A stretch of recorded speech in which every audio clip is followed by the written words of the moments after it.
Hey there to my 50 subscribers, my future subscribers, and all the people that secretly watch me without subscribing, as well as anybody else that's subscribed since I made this video. I'm trying to get some extra videos recorded because I know May is going to be a really busy month for me, and I don't want to neglect the channel. But today I wanted to do a story time because I was sitting there thinking about, when I got my law degree and the reason that I had pursued it at such a young age. And so I thought I'd give a little bit of a story about what prompted me to get, my law degree, which I started trying to get when I was a teenager. I don't actually remember how old I was when I finished it. Might have still been a teenager. I'm not really sure. But so the story, my cousin had introduced me to somebody that him and I pretended to date for a couple weeks for a whole different story. Maybe I'll share that someday. But so we were kind of friends, and he calls me up one night and says he wants me to meet his cousin and go for a drive with him. So I take off with them. I don't know, I think I might have been 14 or 15, I don't even remember. So I went for a ride with them, and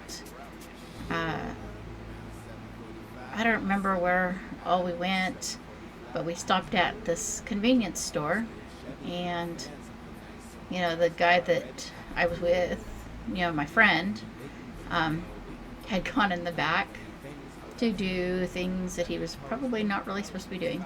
Not probably. He went in the back to do some illegal things, and his cousin, big guy, I don't know exactly how to explain him, but I was so tiny at the time that he seemed probably a lot bigger than he was. I was introduced to him in a way that I was told that he had been Mr. California a couple of years in a row, so I don't know, he was kind of big. But anyway, he wanted to get some beer, and he was at the register trying to buy it without ID, and the cashier was arguing with him, and he was like telling her he'd just been in there earlier and he'd gone home, forgot his ID, and he's still the same person he was earlier in the day. I don't know if it was because of his size that maybe she felt threatened. I'm not exactly sure what was going through her mind. But she picked up what looked like an axe handle from behind the counter and hit him in the face with it, and it tore like a little chunk out of his nose, and he just kind of stood there staring at her in disbelief, and she did it again. And when she did it the second time, he just kind of snapped, and I don't think he had, I'm pretty sure he had no control over his actions. He just went in defensive mode without thinking and ended up attacking her and almost killing her. And several other people got hurt in the process of trying to stop him. And we took off because we didn't know what to do. And eventually he ended up getting arrested. And my friend and I had to go to the sheriff's office or police station, I don't even remember. It was a long time ago. But they had us go in for questioning, and then they asked us to come in for questioning again because our stories didn't match. My story stayed the same. They kept trying to get me to change my story, but the reality is I was the only person that saw what started the whole thing, and I'm not changing my story because that would be stupid. You don't do that. Of course, everybody else, their stories changed because they didn't actually see what started the whole thing. And so they were trying to, am I allowed to say the word? I don't even know if I'm allowed to say the word. They tried to convict him of attempted M. Is that the way to do it? I don't know. It's YouTube. I don't know what the rules are. But I'm pretty sure you know what I mean. And I tried to go and talk. You know, they called me into court, you know, asked me to come to court. And then when I did, the prosecution wouldn't let me in the room, said I was a hostile witness. I'm not exactly sure what they meant hostile. I was very calm, so I'm pretty sure that's not what they mean. That was one term I never actually learned, but they wouldn't let me in, and so I wrote up a statement explaining the whole thing from beginning to end, what actually happened, and got it notarized. And I was a kid at the time. I didn't know anything about, you know, handing, you know, going and talking to his lawyer.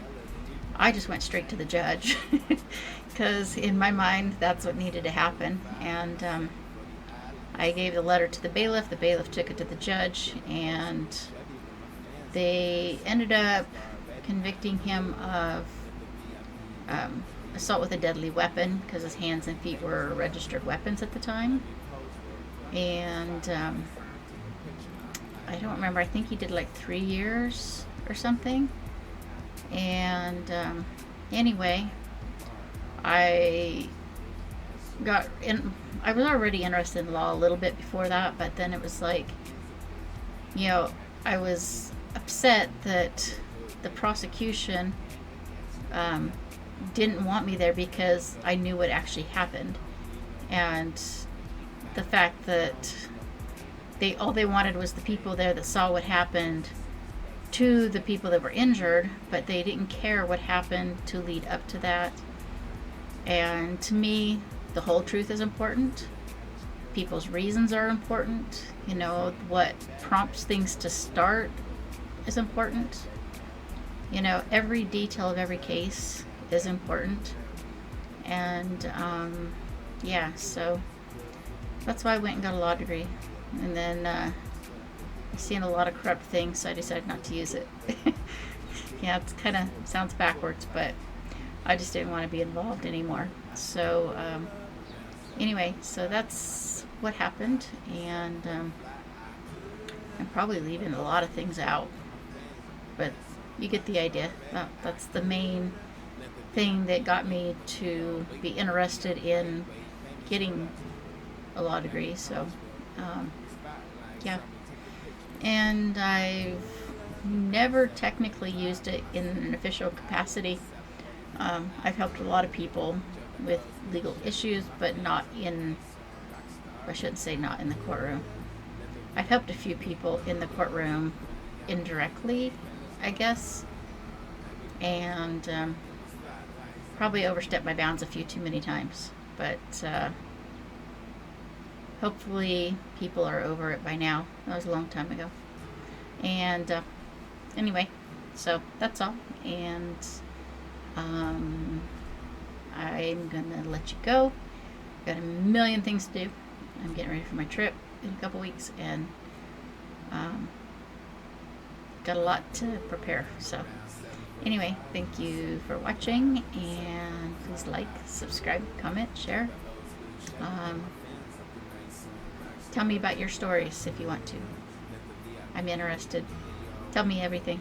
All right, thank you. Bye. Real quick, the spotlight, so me take a picture.